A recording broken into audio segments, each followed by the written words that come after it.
Dimanche 1er juin, à la plage de Messanges avait lieu la 3e étape des championnats des Landes du surf crevette tour.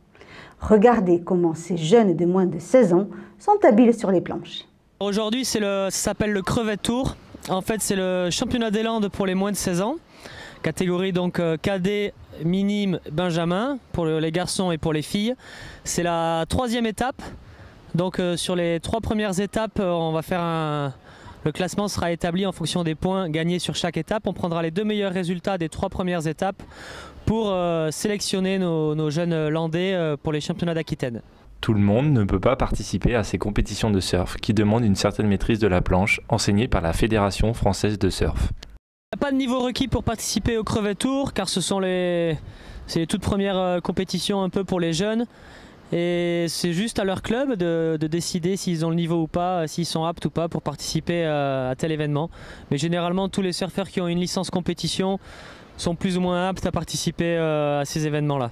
Pour les minimes et benjamins, 6 séries doivent être passées pour atteindre les finales. Il y a 4 surfeurs par série qui sont évalués par un jury. Ils sont évalués donc par un panel de juges avec un chef juge. Ils sont évalués en fonction des critères de jugement. Ce sont les critères de jugement fédéraux.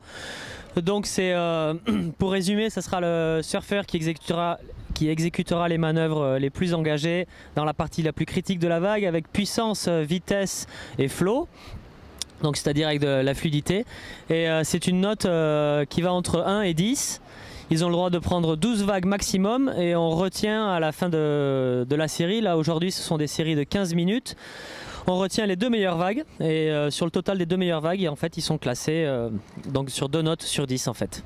Comme tous les sports, des pénalités existent pour les surfeurs. Les seules pénalités qui peuvent exister, c'est si jamais il y a une interférence. Donc il y a des règles de priorité en surf.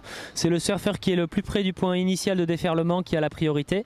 Si jamais il se fait dropper, comme on dit, s'il se fait taxer sa vague par un autre surfeur, et bien l'autre surfeur aura une interférence. C'est-à-dire qu'au lieu d'être noté sur ses 2 meilleures vagues, il sera noté sur sa meilleure vague et sa deuxième meilleure vague sera divisée par 2.